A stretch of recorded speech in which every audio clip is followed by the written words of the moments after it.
Okay, good afternoon again. I would like to address you today. On Friday, U.S. time, Mezion received a letter from the U.S. FDA regarding our recent submission of the Udenafil new drug application. This letter is a positive letter. Please let me explain the letter and what it means. Evaluating the NDA, the FDA, as its first step, conducts a preliminary review of the NDA submission to make sure the information contained in the NDA package is in order and correctly formatted before the application is officially filed. Once filed, the official review process begins.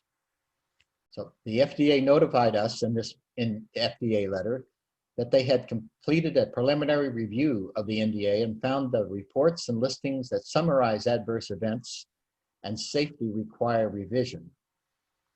So we emphasize that the FDA letter was received as a preliminary review.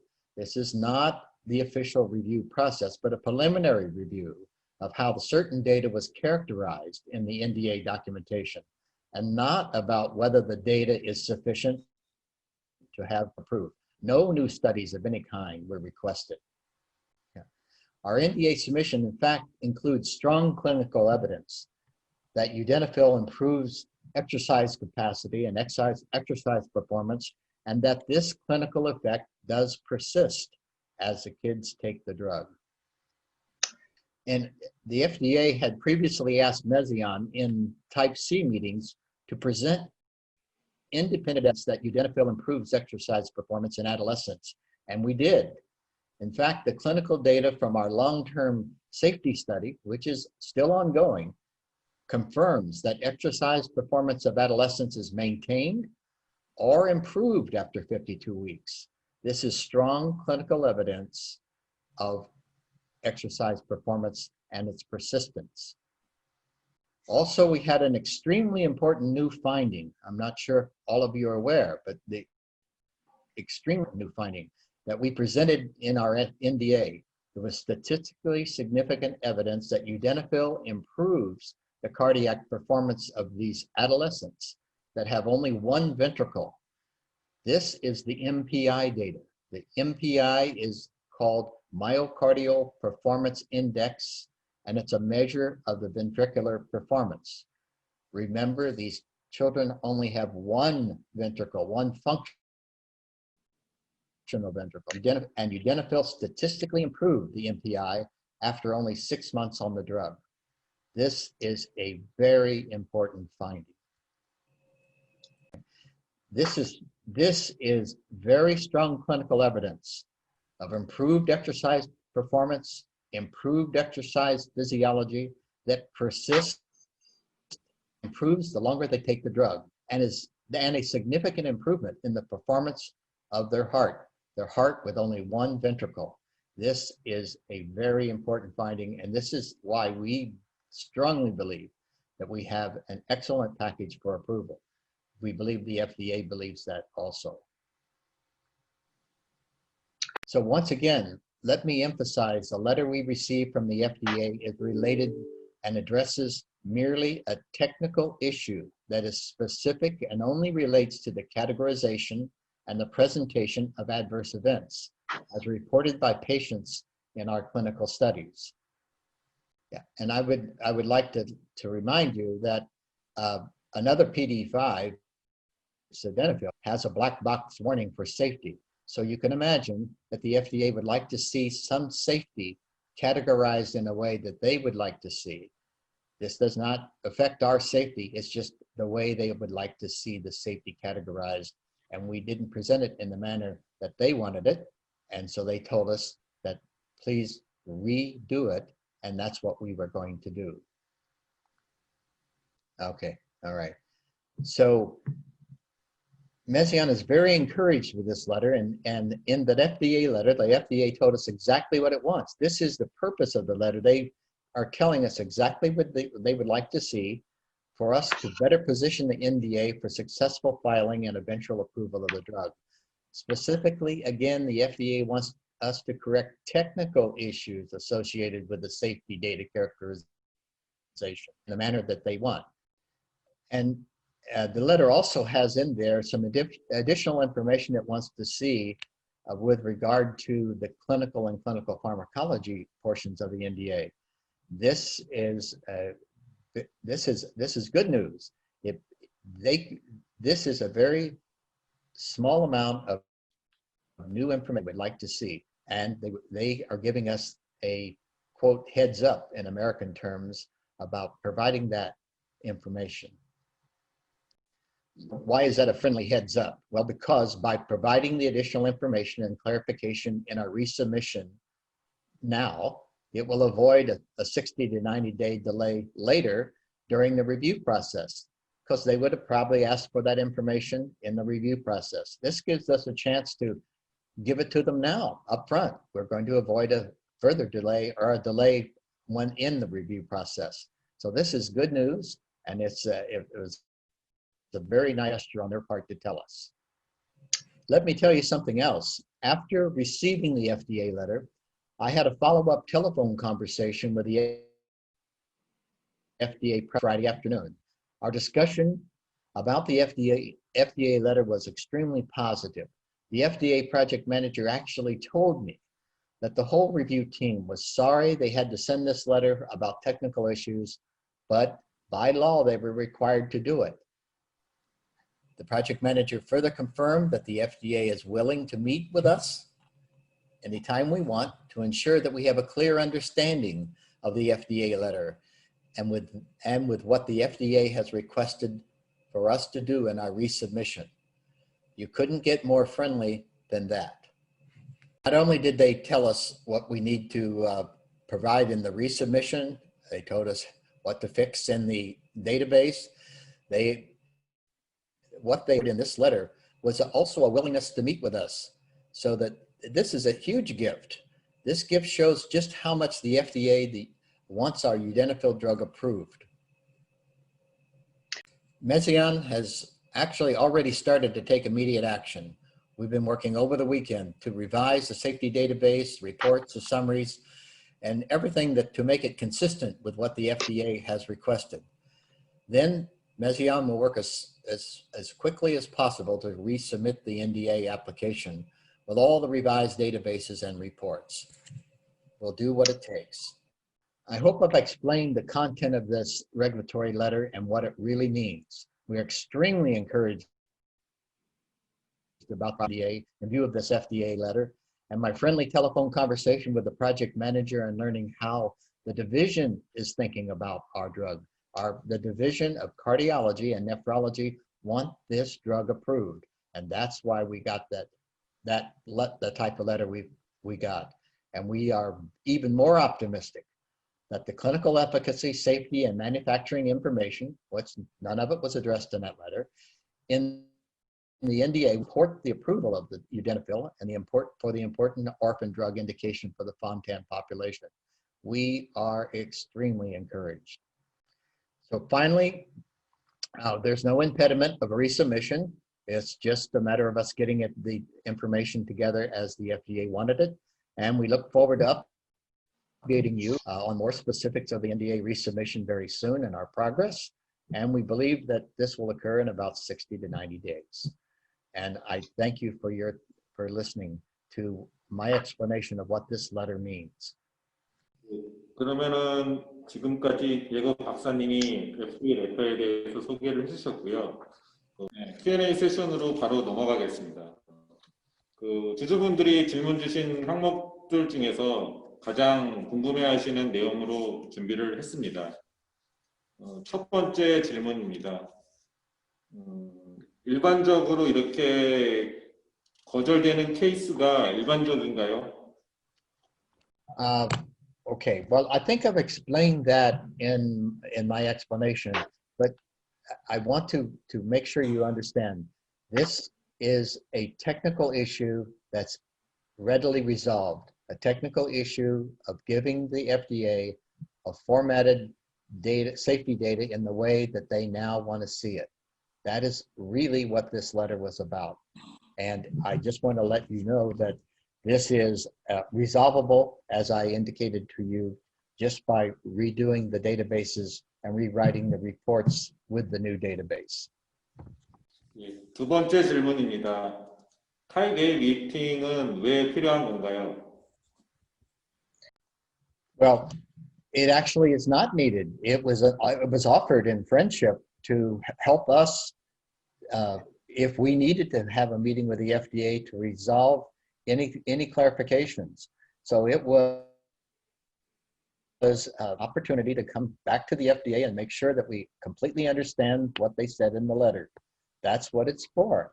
And we don't necessarily need to do that. We will provide the safety data as needed. If we feel like we want to go to the FDA for any reason whatsoever, we will do so. But the type A meeting is not needed. This is a friendly gesture from the FDA. 세 번째 질문입니다. 타입 A 미팅 회의 요청 수요 기간은 어느 정도 됩니까? So back again, this is a technical issue. So preparing a type A meeting package is very fast. So this could be turned around in 1 week, maybe 2. It just depends on what we would like to ask in addition, if we do want to ask something in addition. But remember, this is a technical issue only, providing the right characterization for the safety data. It's pretty straightforward, but again, we have the opportunity to meet if we want to clarify anything else. 예, 네 번째 질문입니다. 가장 많이 이제 궁금해하셨던 부분인데요. 서류 재제출, 리서브미션 하는데 예정되는 소요 시간은 어떻게 됩니까? Okay, let me say that to reformat and put the technical issues in the way that the FDA wants is a relatively simple matter. The more, let's say, the more time-consuming matter is to take that new database and rewrite those particular sections with that new data format and the new table format that the FDA wanted in our clinical study reports and in our summaries and other parts of the NDA. So we want to make sure that all of those tables and listings that the FDA now would like to see in the proper format and proper characterization is placed in all the proper spots. So that's what takes a little longer to get done and quality assured. It may take up to 60 to 90 days. We don't think it will take all that time, but we're going to work feverishly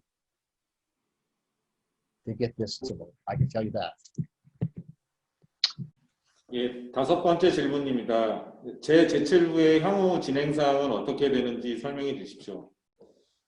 Okay, let me address that. We're dealing with guidances and laws. So when we resubmit something to the FDA, especially an NDA, they have up to 60 days to do another preliminary review if they wish.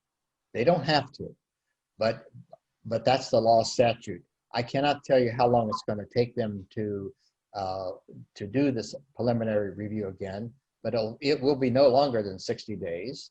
And we can't do anything about that on the law side, but they sometimes take less time to get done.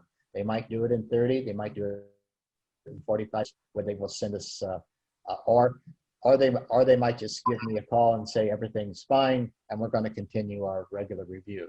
So we're dealing with a little bit of a law situation here that they do have up to 60 days to re-review the preliminary application. 여섯 번째 질문입니다. 푸드포인트하고 NDA 어프루벌이 언제 정도 가능한지 소요 기간이 어떻게 되는지 좀 알고 싶습니다. The PDUFA date. Okay, so the exact PDUFA dates are determined by the FDA at the time when we resubmit and they do the preliminary review.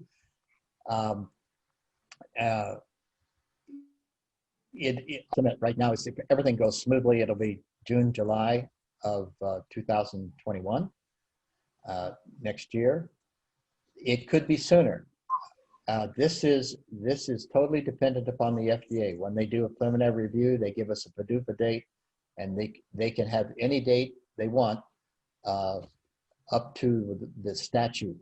So it's usually an 8-month review clock total.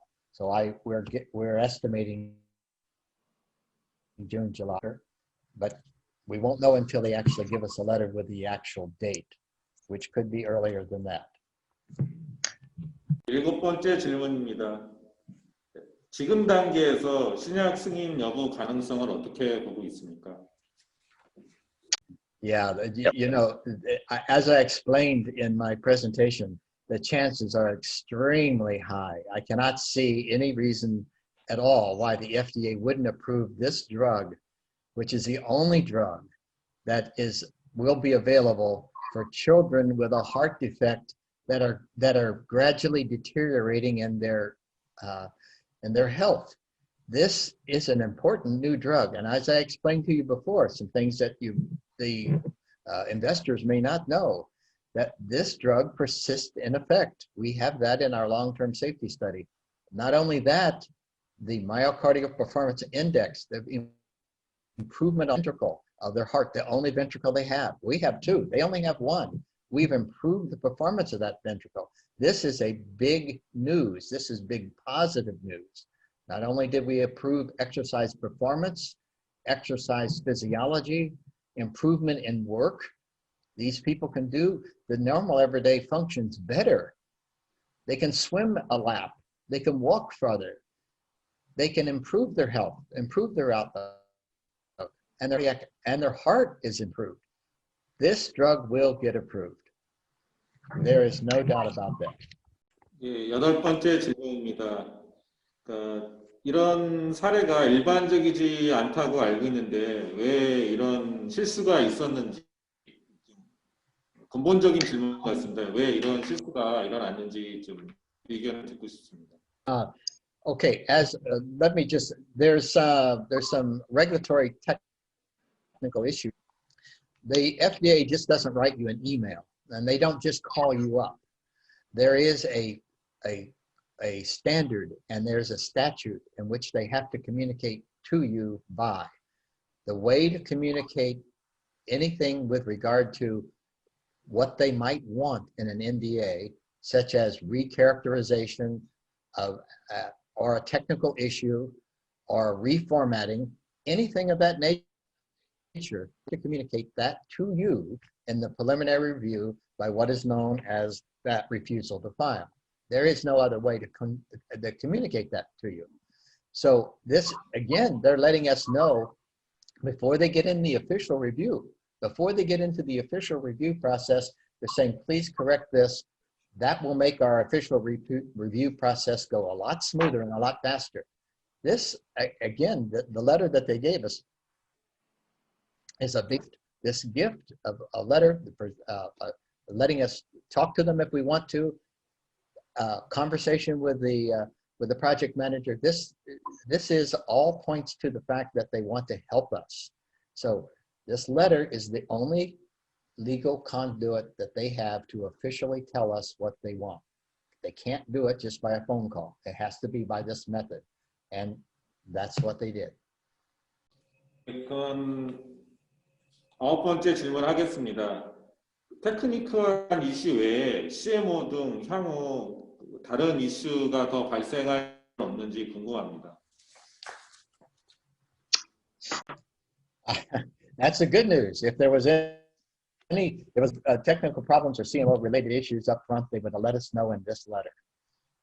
As a matter of fact, we have some excellent CMOs that we've engaged, and they've done a wonderful job. Believe me, if we had any problems, we would have already known about it. They didn't mention any clinical efficacy problems. They didn't talk about any technical problems with the manufacturing. So again, good news. 예, 열 번째 질문입니다. 3달 이후 다시 이제 리서브미션 하게 되면은 결론적으로 추가 파일링 검토 기간 2개월 추가해서 총 5개월인가요? 아니면은 3개월 안에 접수 검토 기간 2개월이 포함된 것인 건가요? 일정에 대한 부분입니다. I'm not completely understanding the question, but let me say that again, we're dealing with law and statute. So what the FDA can do is take 5 months more in a expedited review cycle it's not 12 months, it's going to be 10 months, it might be 8 months. That they go by, they cannot communicate anything earlier to us. So the review cycle of having a PDUFA date somewhere around June or July is by, it would be probably by statute. That doesn't mean they have to take that time. They can give us earlier time, and they have done that in several cases, especially with orphan drugs and with data packages that have already been looked at. So I would expect a PDUFA date as soon as possible, and when we get that date from them, we'll certainly let everyone know about it. 그럼 마지막 Q&A 질문 드리겠습니다. 오늘 회사 공지사항 중에 NDA 부분 중 임상 부분과 임상 양약 부분에서 명확하게 알고 싶어하는 부분을 알렸다고 하는 그 공지사항이 있는데요. 이게 FDA에서 구체적으로 어떤 부분인 건지, 그러니까 임상 부분과 임상 양약에서 알려줬다고 하는데 그게 어떤 부분인 건지. Well, sure. This is again. This is another good and friendly gesture. The clinical reviewer has asked us to also consider an analysis that would give about subgroups. So this is highly technical, but this is not an unusual request about reviewers wanting to see data one way versus another way, or adding new data. This is something we can readily do.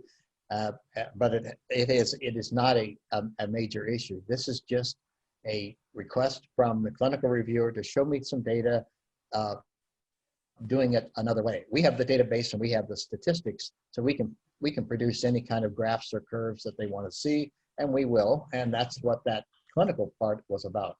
The clinical pharmacology, again, falls in the same line. Clinical pharmacologist says, yeah, I like what you've done, but can you do it this way or that way? Sure, right? Up front, we can do that. And both of those, we give those two answers into the NDA resubmission, but then we're not going to be asking those later on, and we're not going to have any, we would not have any delays due to that. So this is providing them information they want up front for a speedy review and a speedy approval. So I find that extremely positive. As many years I've been in this business, this type of letter is a very positive letter. You just have to understand what they're saying and how they're saying it in regulatory terms.